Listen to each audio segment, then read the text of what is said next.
agora um pouco sobre o andamento processual do caso. O crime ocorreu em janeiro de 2013. Robinho e um grupo de amigos foram acusados de estuprar em grupo uma jovem albanesa na Itália.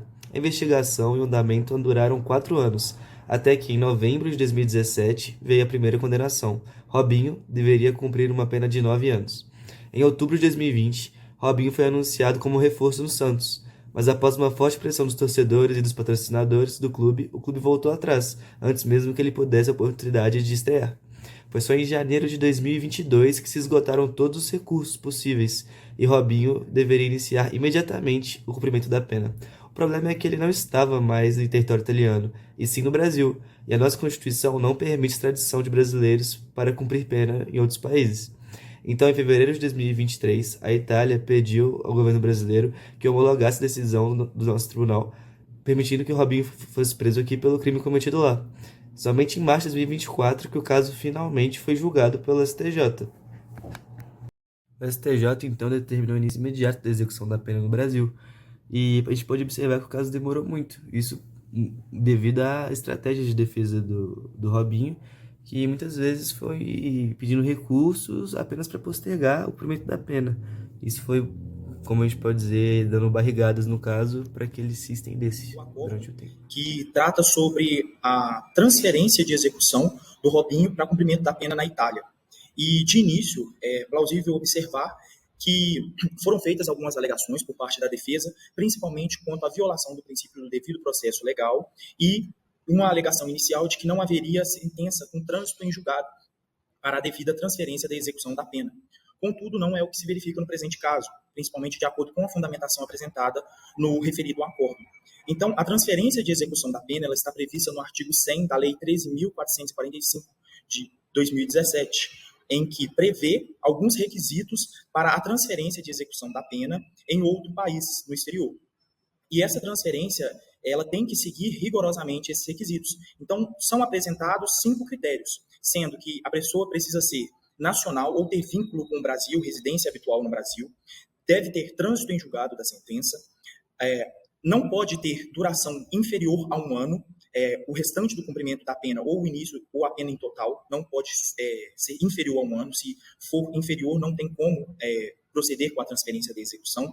O fato ele tem que ser punível em ambos os estados e deve haver um tratado ou promessa de reciprocidade, que foi também um dos pontos que a defesa bateu, informando que a transferência do Robinho para cumprimento da pena na Itália violaria um tratado de promessa ou reciprocidade que haveria, um tratado bilateral entre a Itália e o Brasil, o que será descrito um pouco mais para frente. O acórdão basicamente segue a linha de raciocínio de que o artigo 100 da Lei 3.445 de 2017 não viola a Constituição, que foi uma das alegações feitas pela defesa, por exatamente prever uma solução alternativa que segue o devido processo legal, respeitando o contraditório e a ampla defesa, bem como essa solução alternativa está prevista em diversos tratados internacionais, como a Convenção de Viena, Palermo, Mérida. Essa foi o principal fundamento para embasamento de que o artigo 100 da Lei 3.445 de 2017 não viola a Constituição Federal. Sendo assim, estaria completamente apto a proceder com a transferência da execução da pena. E a defesa alegou que, com a transferência da execução da pena, estaria sendo feito um procedimento de extradição que é completamente contrário à previsão legal da Constituição Federal, em que impede a extradição de brasileiro nato para o exterior. Só que o acórdão ele é muito claro quanto à diferença entre extradição e transferência de execução da pena, de modo que, conforme já explicitado, a transferência de execução da pena é uma medida alternativa, como solução para o cumprimento da pena. E também é apresentado nesse acórdão que a transferência de execução da pena não viola não viola o princípio da vedação da dupla persecução penal, prevista no artigo 14, número 7 do Pacto Internacional de Direitos Civis e Políticos da ONU. Então, para ser feita essa transferência, seria necessário o cumprimento dos 5 requisitos iniciais, bem como o respeitado o princípio da vedação da dupla persecução penal prevista nesse pacto internacional. Além disso, a defesa, tentando impedir a transferência da execução da pena do Robinho para a Itália, fez alegações de que essa transferência violaria a irretroatividade penal, ao passo que essa lei não poderia afetar fatos ocorridos anterior à sua pactuação. Contudo, o acórdão expressa claramente que o artigo 100 da lei referida, que possibilita a transferência da execução da pena, não revela a natureza penal material. Então, dessa forma, não estaria tendo uma retroatividade em malam partem, prejudicando o réu nesse sentido, porque estaria tratando sobre uma mera disposição de local do cumprimento da pena.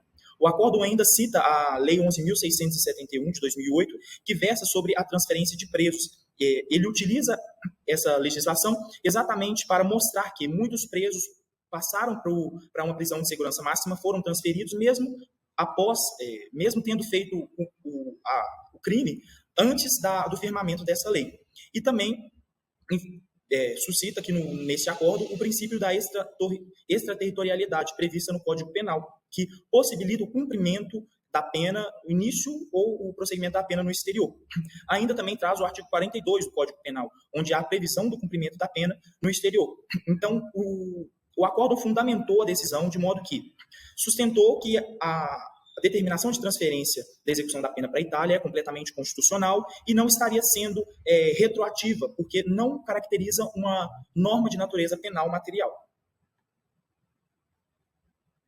Por último, como já informado no início da apresentação, a defesa fez a alegação de que a transferência, né, da execução da pena não estaria respeitando o devido processo legal e o tratado bilateral entre o Brasil e a Itália, no sentido de que o Robinho não tinha tido respeito perante a justiça da Itália, respondendo o processo em revelia. Só que isso não aconteceu na realidade fática, de acordo com a fundamentação do acórdão, porque é informado no acórdão que o Robinho apresentou advogado e teve todas as oportunidades de se defender, então respeitando o princípio do contraditório e da ampla defesa. E por isso a alegação de que a decisão não respeitou o devido processo legal, não merece prosperar de acordo com a fundamentação do acordo. E a outra alegação também é o tratado bilateral. A defesa utiliza o tratado bilateral exatamente para tentar afastar essa possibilidade de transferência da execução da pena para a Itália, falando que não poderia haver essa transferência, de modo que há um tratado entre o Brasil e a Itália, impossibilitando esse tipo de transferência. Contudo, o acórdão cita o tratado, o Tratado de Extradição, decreto 863 de 1993, que versa exatamente sobre esse tópico. Só que, como foi já delineado, tanto no início quanto nessa parte final do acordo, o tratado é sobre extradição, e há uma diferença muito grande entre extradição e transferência da execução da pena, de modo que as duas coisas não se confundem, sendo a transferência de execução da pena uma medida de solução alternativa, de modo que não tem nada a ver com a extradição, e tem muitos pontos diferentes. E a Constituição não veda expressamente a transferência da execução da pena, sendo que muitos outros tratados também trazem essa previsão e respeitam a legislação federal e normas internas do Brasil, tanto normas internas quanto normas externas do exterior e tanto tratados bilaterais quanto tratados internacionais. E, basicamente, essa foi a fundamentação jurídica por trás do acordo para justificar a legitimidade e constitucionalidade da transferência da execução da pena do Robinho para a Itália para cumprimento da pena do crime de estupro. Mostrar como que a condenação do Robinho, um astro do futebol brasileiro, que está entranhado em toda a cultura brasileira, é um marco histórico e cultural no combate aos crimes sexuais.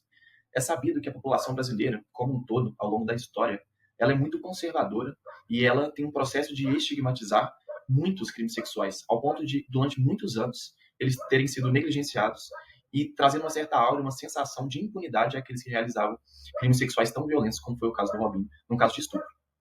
Assim, quando você tem a decisão de um Supremo Tribunal Federal que ele decide condenar uma pessoa que ela é internacionalmente famosa pelas suas habilidades futebolísticas e pelo seu grande engajamento social num crime sexual, isso traz uma repercussão muito positiva para a sociedade brasileira.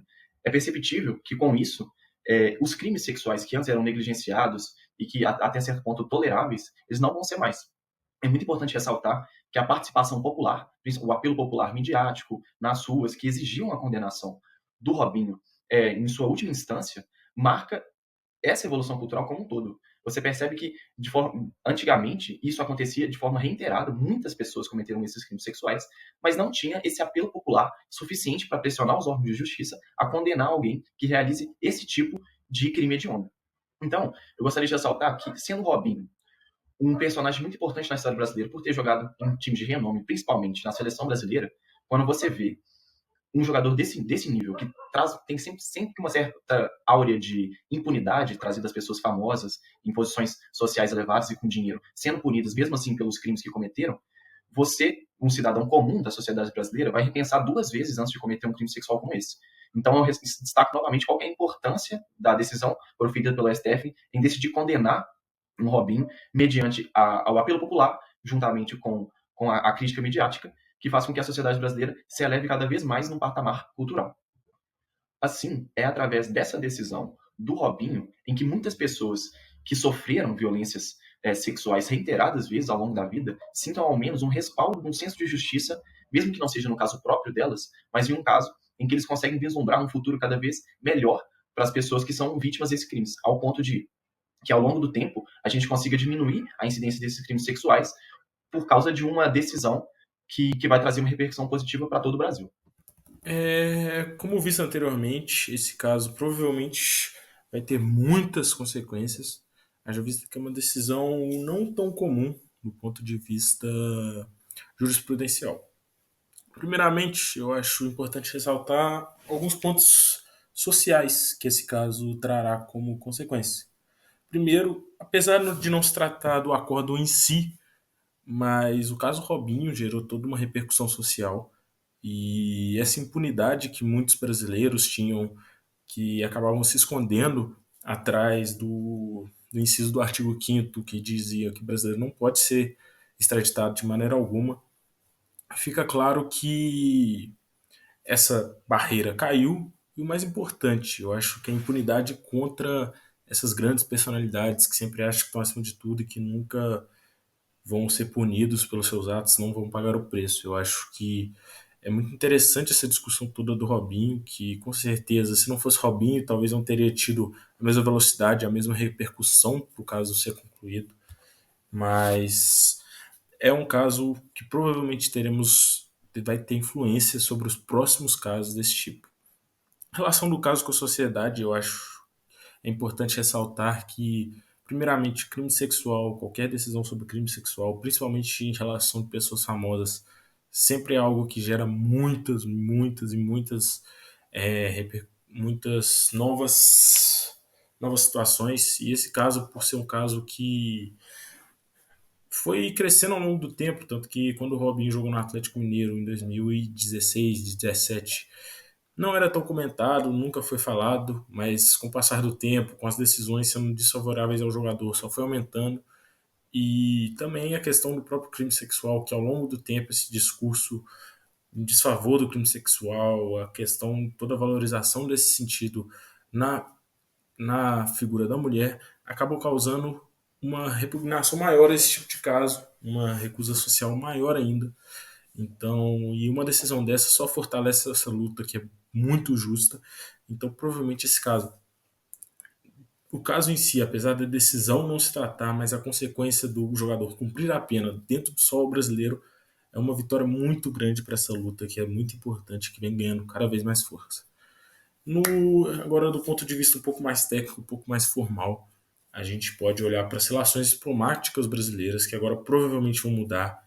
Então, cada vez mais nós vamos ter mais países pedindo para que suas decisões sejam homologadas em território brasileiro, principalmente do ponto de vista penal, porque era um desejo muito grande da Itália desde o momento que cessou a defesa do jogador com todos os recursos cabíveis, que ele cumprisse essa pena. Então, a partir do momento que o Brasil homologa essa decisão, o jogador cumpre a pena e começa a execução dessa pena aqui em solo brasileiro, é um sinal muito grande para o resto do mundo de que, beleza, o brasileiro não pode ser extraditado, mas a gente pode pedir para ele cumprir a pena lá. Então, essa grande diferença vai ser muito importante para as decisões nos próximos anos e das relações que os outros países terão com o Brasil quando algum brasileiro tiver cometido crime no exterior. E na jurisprudência brasileira, esse caso ainda veremos como vai funcionar toda essa dinâmica, mas provavelmente esse artigo de brasileiro não poder ser extraditado, essa coisa, essa impunidade que entra também no primeiro tópico, de que o brasileiro, beleza, cumpriu a pena aqui, pode fugir para o Brasil que não vai ter problema, essa a jurisprudência vai começar a olhar diferente para esse tipo de caso, vai começar a menos se embasar no artigo que diz que o brasileiro não pode ser extraditado e mais no artigo que permite o cumprimento da pena de um brasileiro que cometeu o crime no exterior, a homologação dessa decisão. Ou seja, provavelmente nós teremos uma diferença nesse sentido de parar de olhar tanto para um artigo e passar a olhar um pouco mais para o outro, dependendo do caso, obviamente. Mas é isso. Esse é um caso que gerou uma repercussão nacional, haja vista que o jogador Robinho é muito famoso. Foi um caso que chocou muita gente pela forma que aconteceu, pela forma como as provas foram postas contra ele. E é importante também ressaltar que, em, apesar do julgamento em si ter sido do STJ, o STF ter reforçado, ter reiterado que o STJ acertou na decisão, só demonstra da força que essa decisão tem e de quão correta e constitucional ela está. Então, fazendo uma análise, uma conclusão geral é que o caso foi basicamente correto, a decisão foi correta na visão do nosso grupo. E é isso. Qualquer dúvida, estamos à disposição para poder discutir ou debater. Muito obrigado pela atenção.